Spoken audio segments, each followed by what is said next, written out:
ఏమి లేదు నాన్న. మరి మరి చేయలేదు. జయ ఇక్కడే ఉంది కదరా, ఏంటమ్మా జయ, నువ్వు ఏదో ఎదుగుతున్నట్లున్నావు. మరి మావయ్య మరి మరి లేదు మావయ్య. చూడమ్మా జయ, మీరు ఇలా ఎత్తుకునే పని లేకుండా గట్టి ఏర్పాట్లు చేస్తున్నాను. ఏమిటి మావయ్య అది? ముళ్ళు వేయించి హనీమూన్కు పంపాలనుకుంటున్నాను. మావయ్య అవునమ్మా, నేనుండగాని ఆ 4 అక్షంతలు వేయించి నట్టింట్లో మీరు కలకలలు ఆడుతూ ఉంటే తృప్తిగా చూడాలని ఉందమ్మా. మావయ్య, చిన్ననాడే తల్లిదండ్రులు కోల్పోయిన నాకు మీరు ఎంతో గారవంగా పెంచి పెద్ద చేశారు. మీరు నేను జన్మ జన్మలకు కూడా తీర్చుకోలేను మావయ్య. అదేం మాటలమ్మా, నువ్వేమన్నా పరాయి నీలో మా చెల్లెలు జానకిని చూసి బ్రతుకుతున్నాను. ఆనాడు మా చెల్లెలకి ఇచ్చిన మాటలు నాకు ఇంకా గుర్తున్నాయమ్మా. అందుకే ఈనాడు నా ఇంటి కోడల్ని చేసుకుంటున్నాను. మావయ్య, మీ ఇంట్లో దీపాన్ని మీకు వెలుగునివ్వడం కంట నాకు ఆనందం ఇంకేముంటుంది చెప్పండి మావయ్య. మీరే చాలమ్మా, చాలు, ఆ చల్లని మాట చాలు. బాబా, నువ్వు మావయ్య మాట్లాడుతూ ఉండండి, నేను వెళ్ళి కాఫీ తీసుకొస్తాను.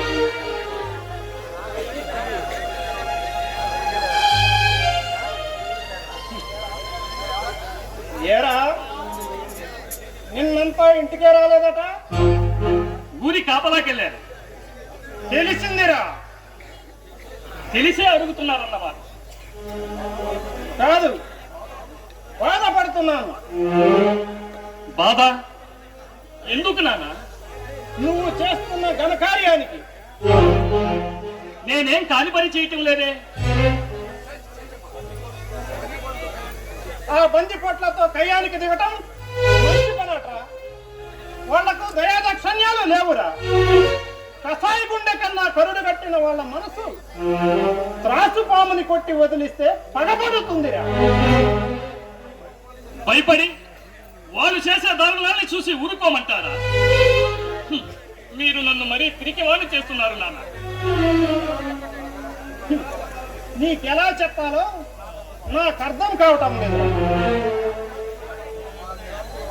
ఆ కిరాతకుల వల్ల నా జీవితంలో ఎంతో విలువైనది, వెలకట్టలేనిది పోగొట్టుకున్నాను. చెప్పినా నీకు అర్థం కాదురా. ఏ విషయం గురించి మాట్లాడుతున్నారు?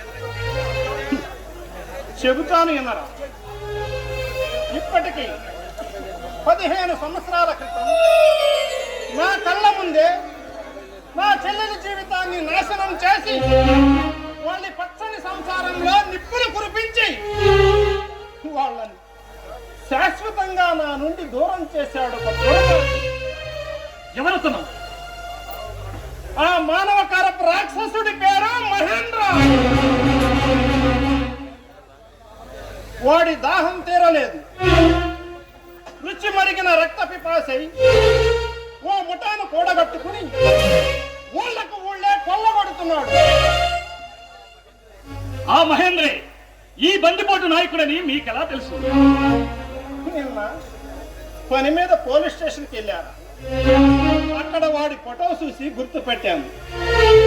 వాడే నా చెల్లెలను బావను పొట్టన పెట్టుకున్న కర్కోటకుడు.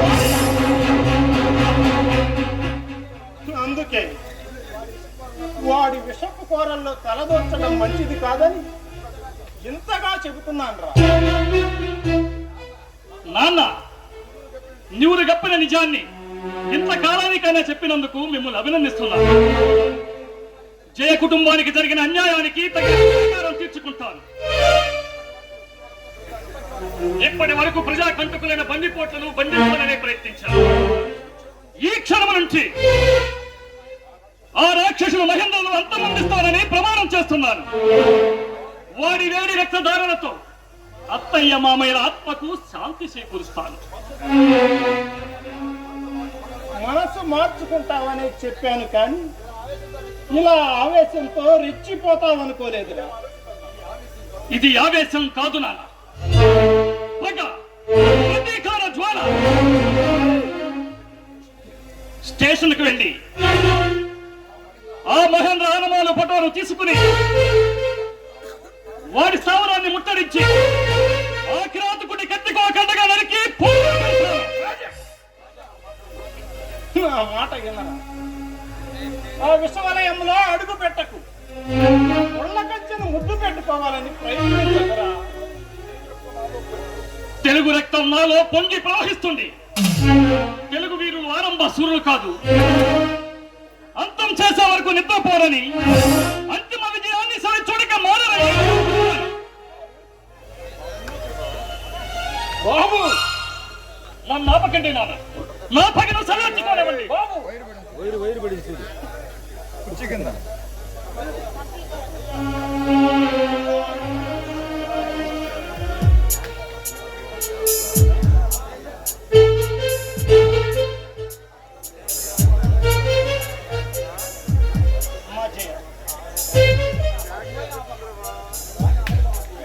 ఏంటి మామయ్య? అమ్మా జయ, నువ్వైనా ఆపమ్మ. ఒక్కగానొక్క కొడుకని అల్లారు ముద్దుగా పెంచుకున్నానమ్మా. పెంచుకున్నాను. బావ, నువ్వు ఎక్కడికి వెళ్తున్నావు? మామయ్య ఆరోగ్యం అస్సలే బాగలేదు. ఇప్పుడు ఆయన మనసు బాధపడడం అంత మంచిది కాదని తెలుసుకో. నువ్వు ఫస్ట్ ఎక్కడికి వెళ్తున్నావో చెప్పు. అదే ఆ బందిపోటు మహేంద్ర. రాజా, వికసించే పుష్పాన్ని, ఉదయించే సూర్యుణ్ణి, ఉరుములోని మెరుపును ఆపాలని ప్రయత్నించకండి. నా నరనరాలలోని వేడి రక్తం ప్రతీకార జ్వాలతో పరవలు తొక్కుతుంది.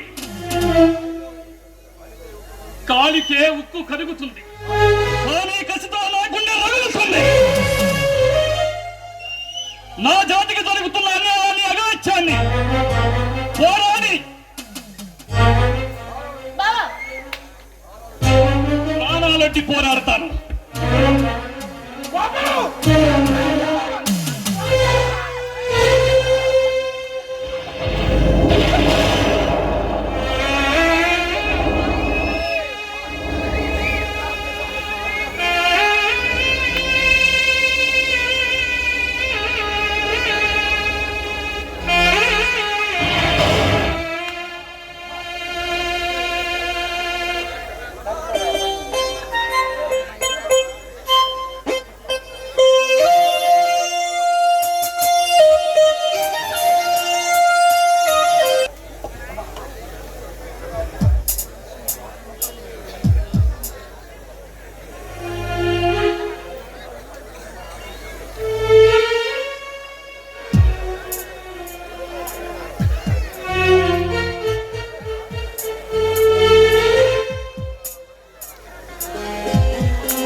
మేనేజర్ గారా, ఎంతసేపు అయింది వచ్చి? ఇప్పుడే జయ. రాఘవరావు గారు ఉన్నారా? ఎందుకు? అర్జెంటుగా కొన్ని సంతకాలు కావాలి. అయితే మీరు రేపు రావడం మంచిది. సంతకాలు చాలా అవసరం. పర్వాలేదు. ఆయన గారికి మళ్ళీ తిరిగి గుండెపోటు వచ్చింది. ఆయన స్పృహలో లేరు. మీరు రేపు రండి. సారీ జయ. సరే, ఫైల్ అక్కడ పెట్టి వెళ్ళండి. ఆయన స్పృహలో నుంచి బయటికి రాగానే సంతకాలు చేపించి నేనే పంపిస్తాను.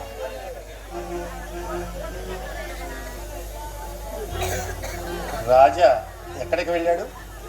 అది ఏదో చిన్న పని మీద బయటికి వెళ్ళారు. ఇవిగో జయ కాగితాలు, చాలా ముఖ్యమైనవి. జాగ్రత్త. అలాగే.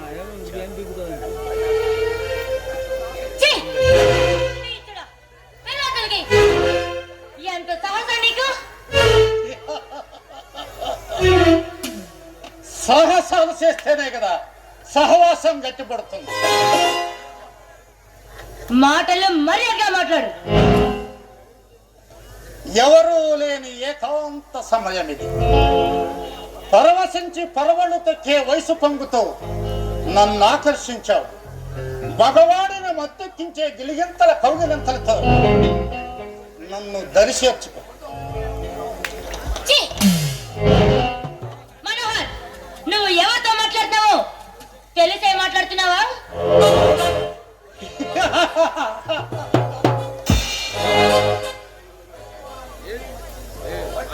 మర్చిపోవటానికి నేనేమైనా మతి చెలించిన వాణ్ణి కాదే.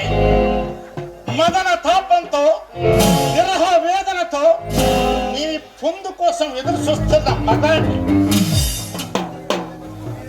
మనోహర్, నువ్వు మా దగ్గర మేనేజర్ అన్న సంగతి మర్చిపోమాకు. నేను యజమానుడు కావాలనుకుంటే అరక్షణం పట్టదు. మనోహర్, జయ, ఆస్తంతా నీ పేరు మీదనే ఉందన్న సంగతి నాకు తప్ప మరెవ్వరికీ తెలియదు. రాఘవయ్య గారితో అందుకే విరబూసిన కన్నె గులాబీ లాంటి నీ హృదయ సామ్రాజ్యానికి అధిపతిని కావాలనుకుంటున్నా. మనోహర్, నీ ఆశలు మొత్తం నిరాశలే అవుతాయి. ఈ మనోహర్ ఏ ఆడదాని పొందు కోసం ఇంతకాలం వెయిట్ చేయలేదు.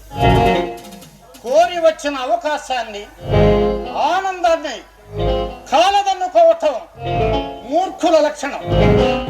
ఇచ్చిన అవకాశాన్ని, వచ్చిన అదృష్టాన్ని నిరాశ నిస్పృహలతో వదులుకొని చీకటి బ్రతుకు బ్రతకవద్దని హెచ్చరిస్తున్నా.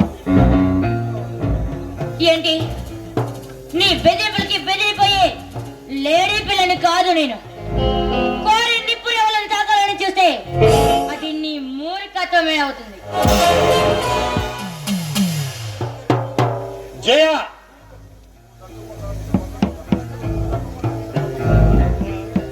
జయ, నువ్వు దక్కకుండా, నిన్ను పొందకుండా ఈ మనోహర్ తప్పడు. నువ్వు ఇంత నీచుడు అని తెలిస్తే నిన్ను ఏనాడో ఉద్యోగం నుంచి ఊడిదించేదాన్ని. అది నీ వల్ల కాదు. ఎందుకని? అందమైన నిన్ను చూసిన నాడే అన్ని ఏర్పాట్లు గుట్టు చప్పుడు కాకుండా చేశాను. అంటే రాఘవయ్య గారితో నమ్మకంగా ఉంటూ బందిపోట్ల వల్ల ముప్పు వాదిల్తుందని, డబ్బు బంగారాన్ని బ్యాంకుల్లో వేస్తానని మాయ మాటలు చెప్పి ఆస్తినంతా చేజిక్కించుకున్నాను.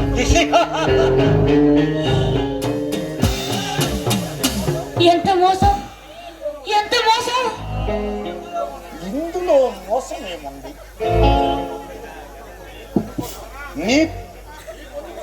నీ పొందు కోసం ఎదురు చూస్తున్నా. ఇందులో మోసమేముంది? నీ పొందు కోసం ఏ వేషాలైనా వేస్తాను. కణకణలాడే అగ్నికణానికి నిప్పు ఇనుప ముక్క సైతం నాశోహమ తప్పదు. కోడ త్రాసైన నాగస్వరం ముందు నాట్యమాడాల్సిందే. నేను చావైనా చేస్తాను, కానీ నీకు మాత్రం లొంగే ప్రసక్తే లేదు.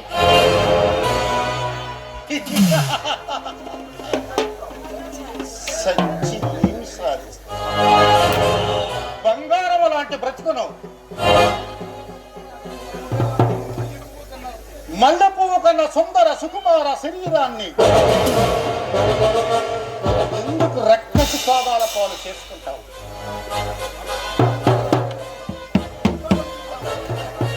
అందాలకి అపరంజి బొమ్మల ఆనంద డోలికల్లో మైమర్చి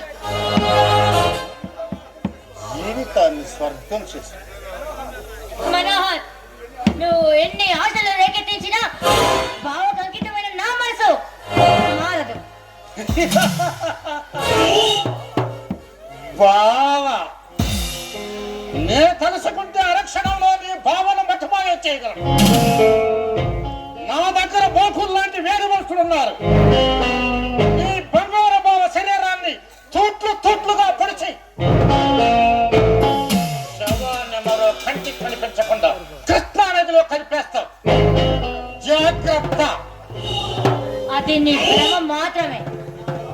మా బావ ముందు నువ్వు ఒక్క ఇంచు కూడా ఏం చేయలేవు. నా బావని నా నుంచి ఎవ్వరూ విడదీయలేదు.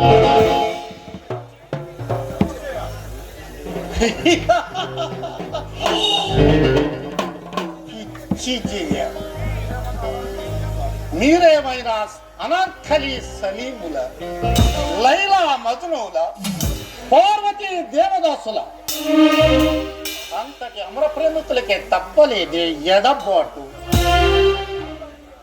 ఆఫ్టర్ మీరెంత, మీ ప్రేమెంత? మీ జీవితాల్లో పెను తుఫాను సృష్టించి చిన్నాభిన్నం చేస్తాను. తగిలిన కాదు మొక్క లాంటి ప్రేమతో విషాదంగా ఏడుస్తుంటే నేను హాయిగా నవ్వుకుంటాను. నన్ను కాదని నువ్వు బ్రతకటానికి వీల్లేదు. నిన్ను బ్రతకనివ్వను. నాలో రగిలే కోపాగ్నితో నిన్ను నిలువున దహించి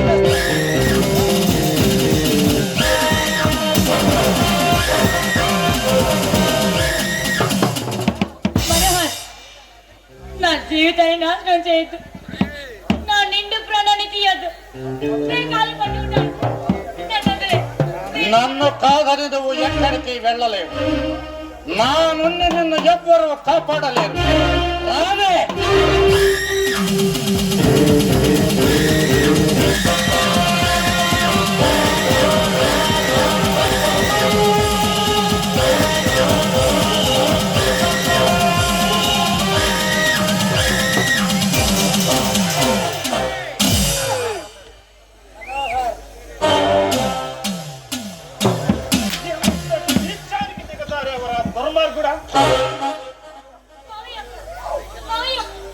నా ప్రాణానికి ప్రాణమైన నా చిట్టి తల్లి జైన్ పాడు చేయాలని చూస్తావు.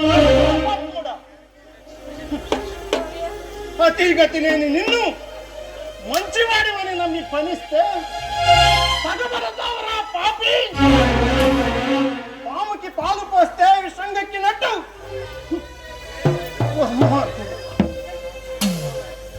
ఈ రోజు నీ పాపం పండింది. నీలోని మృగం బయటికి వచ్చి తన స్వభావాన్ని చాటుకుంది. నేను కళ్ళు మూసి తెరిచేలోగా నా ఈ ఎస్టేట్ వదిలి వెళ్ళిపో. రాఘవయ్య, నువ్వెలా వచ్చావు? నాకు సృహ వచ్చింది కాబట్టే నీ పాపం పండింది.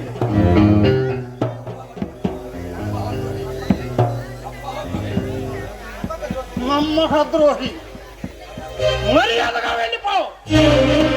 కాల్చి పారేస్తాను.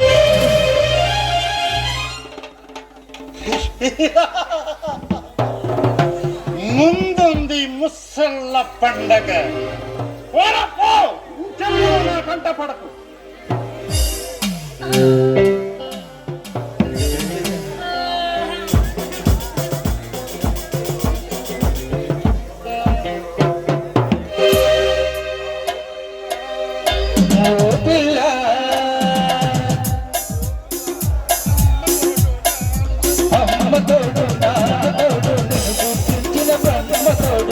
వదలను నిన్నే ఓ పిల్ల, వదలను నిన్నే.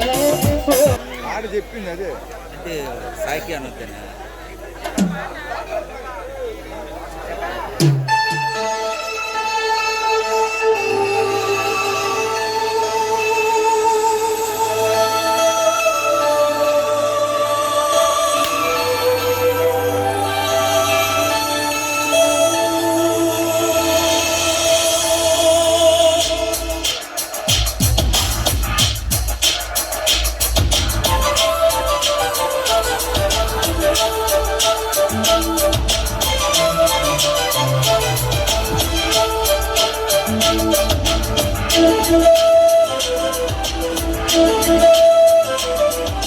స్వాతి ముత్యమై నన్నల్లు పోరా గుండె గుడిలో ఉండిపోరా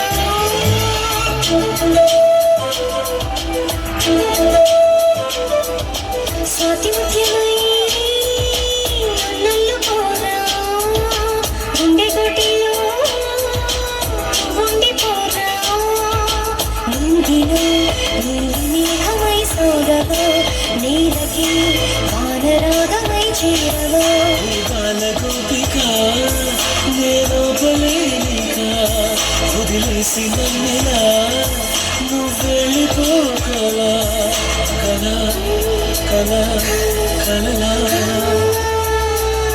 స్వాతి ముఖ్యమై నన్ను పోరా గుండె గుడిలో ఉండిపోరా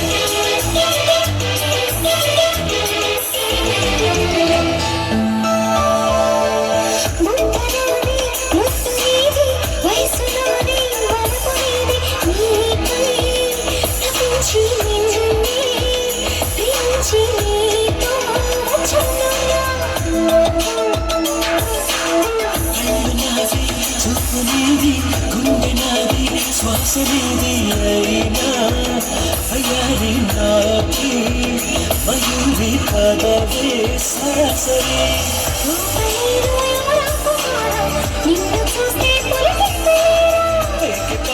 ఒళ్ళో నడేరా సొగసు చెక్కదు వారా కన్యకామణి సరసాలు చాలు పదవే వదిలేసి నన్నిలా నువ్వెళ్ళిపోకలా కలా కలా కలలా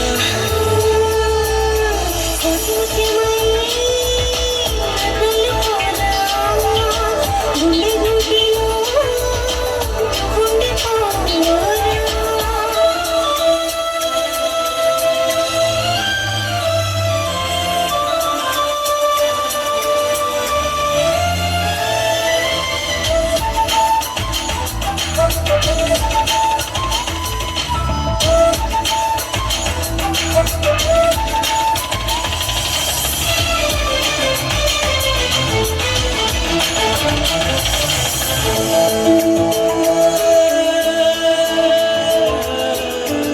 పంచుకుంటే లిప్ సీటు పెరిగిపోదా హార్ట్ బీటు మారం మనాలి దూరం తగాలి అప్పుడే ఆనందమే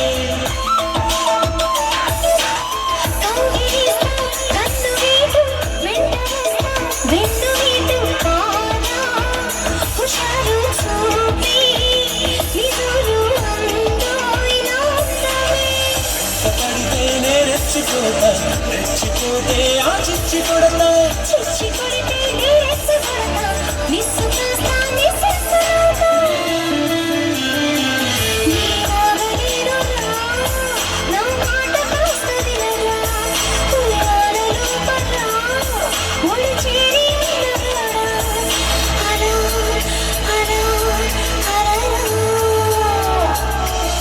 నిత్యమా నన్నెల్లుకోవా గుండె గుడిలో ఉండిపోరా గుండెలో నీహమై సోదవో నీలకి వానరాగమై చేరవో బాలగోపిక నేనోపలేనిక వదిలేసి నన్నులా నువ్వెళ్ళిపోకలా కలా కలా